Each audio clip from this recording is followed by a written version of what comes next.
Picking your main can be one of the toughest decisions you make when playing World of Warcraft, and it's never been more of a difficult choice than it is right now. While it may be easy to follow trends and get hyped over tier list videos, I wanted to make a guide on the right way to pick your main that isn't going to leave you frustrated if you end up picking what your favorite YouTuber tells you is some godly S tier spec. No, in this video, I'll be giving you a series of questions that you should answer that will help you make the right choice and will increase your chances of success and enjoyment in whatever class or spec you decide to play. And lastly, be sure to stick around for the end of the video where I'll be giving you guys my top suggestions for each role in the game that you can't go wrong with.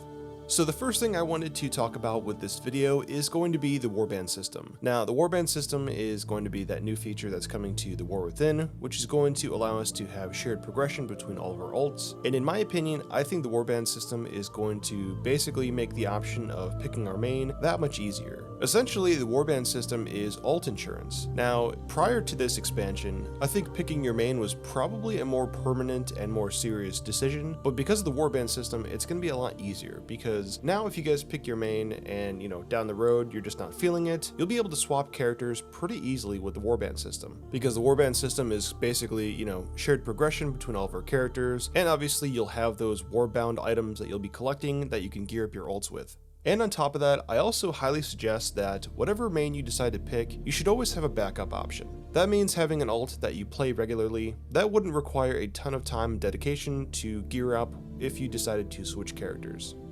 If there's one thing that I wanted you guys to take away from this video above all else, it is this. Do not chase the flavor of the month. I know how tough this one can be because I personally love tier list videos, and it's always really hard to watch these videos. Someone will be like, oh yeah, Subtlety Rogue's S tier, it's gonna blow everything out of the water, you guys need to play this. And you're sitting there watching the video and you're just like, dang, I really should play a rogue right now. But I'm here to tell you guys, do not do this. Chasing the flavor of the month is never a good option because two things are gonna happen. Firstly, you're going to spend a bunch of time and investment into gearing up this flavor of the month spec, only to have it be nerfed into the ground later on, and you're going to be really frustrated. On top of that, also the flavor of the month might be something that you don't enjoy playing, and that's going to burn you out later on down the road. And I get it. You probably want to be playing something that's OP and just does really well. I do too, but the thing is, when it comes to balance tuning in World of Warcraft, it just changes way too much for you to have that be a consideration when you're trying to pick a main. A much better way to go about this is to find a class and spec that you actually enjoy playing, because chances are eventually whatever you're playing, at some point during the duration of the expansion, your spec is going to be really good. And that's how balance tuning works. It's literally a roll of the dice on whether something is going to be good or not, unless you're playing something like a Feral Druid. Sorry guys. So this next question is something that is going to be a really big factor in what you guys want to play, and that is going to be, are you a more casual player or a more hardcore player? And what do I mean by this? I consider a casual player someone that, plays only a few hours a week. Maybe they have like an hour or two after work on the weekends, something like that. They do LFR, or maybe they've dipped their toes into the normal mode of the raid, or even done a few low levels of Mythic Plus. Now, if that sounds like you guys have the best choices because you can literally pick whatever you want to play. Balance tuning and player perception do not apply to you guys. Now, if you're a hardcore player, there are some things that you do need to consider when picking your main, and that's going to be balance tuning and player perception. Hey there buddy, didn't you just say that not to pick flavor of the month and play what you enjoy? Yes, I did say that, but there is a big difference between trying to pick the flavor of the month and chasing trends versus not picking the DPS that is bottom of the barrel when it comes to damage and never getting invited to a group. And that is the main reason why I always tell everyone to have a backup ult. And that is why I think Warbands is such an awesome feature for the War Within, because again, it's going to make having that backup character so much easier to maintain and have ready in case whatever class and spec you picked is just terrible. The next big question you need to ask yourself is, do you want to tank, DPS, or heal? Maybe you want to do a couple of things. Maybe you want to DPS but also tank when you need to, or maybe you want to do all of them. Some choices definitely have more options than others. For example, a Druid is going to be a really good pick if you want to literally do everything in the game, because the Druid can literally do everything. It can tank, it can heal, it's got a melee and a ranged DPS option, and regardless of the spec that you play on the Druid, it's got a ton of utility that people want in their groups. So definitely take a look at the different classes that you're thinking about and see what kind of options they have for their specs.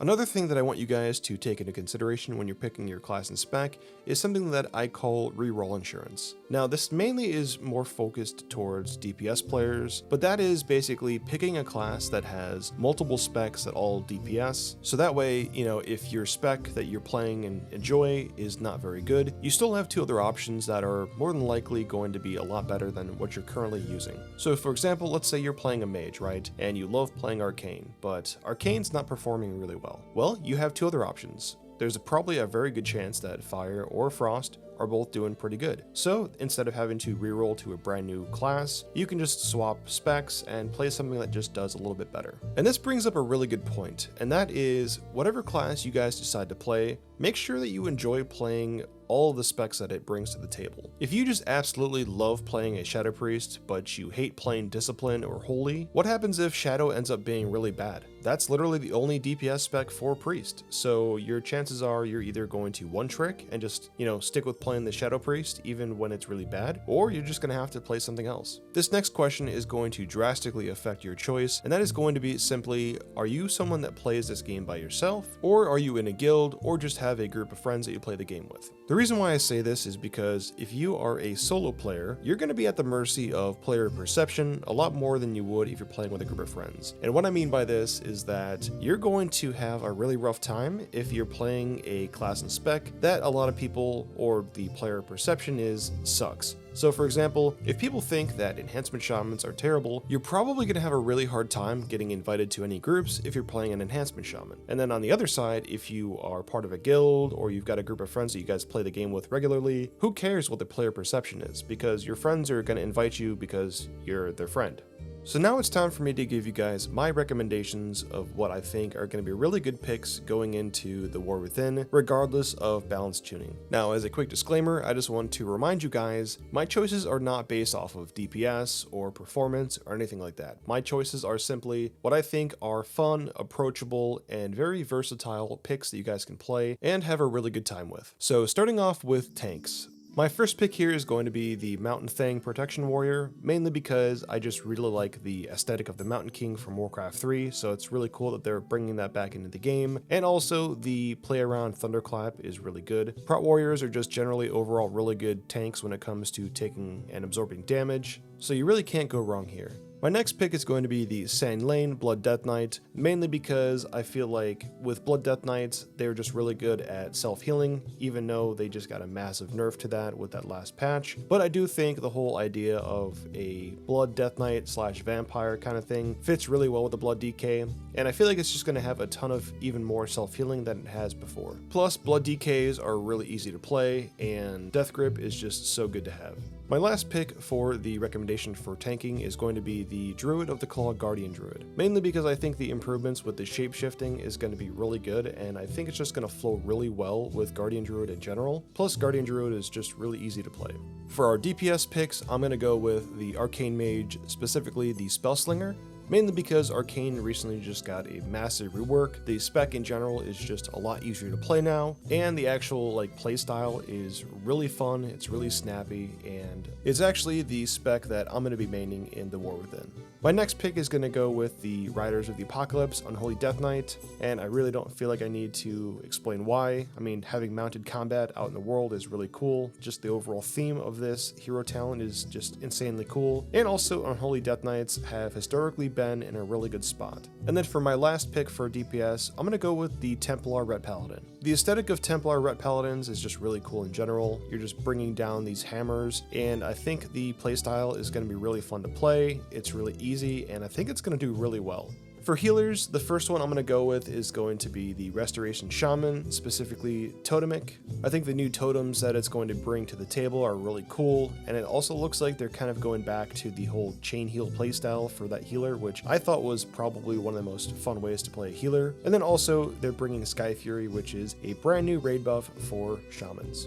For my next pick, I'm going to go with the Lightsmith Holy Paladin, mainly because Holy Paladins are just one of those picks that are always in the group. You know, when you go to a raid, you always have a Holy Paladin there, so they pretty much are guaranteed a spot because of their kit. And also, I know that Lightsmith has been struggling recently. I know the player perception on the forums has been kind of mixed, but hopefully they can iron that down and make it a lot better. And then my last pick for the healer is just pure out of nostalgia, and that's going to be the Keeper of the Grove Restoration Druid, mainly because I personally am a Warcraft 3 player, or was, and the whole idea of a, Keeper of the Grove coming to the game is really cool. I'm really interested to see what the treants are going to be like for the healer, but in general, just having some treants out when you're healing is going to be just really cool to see.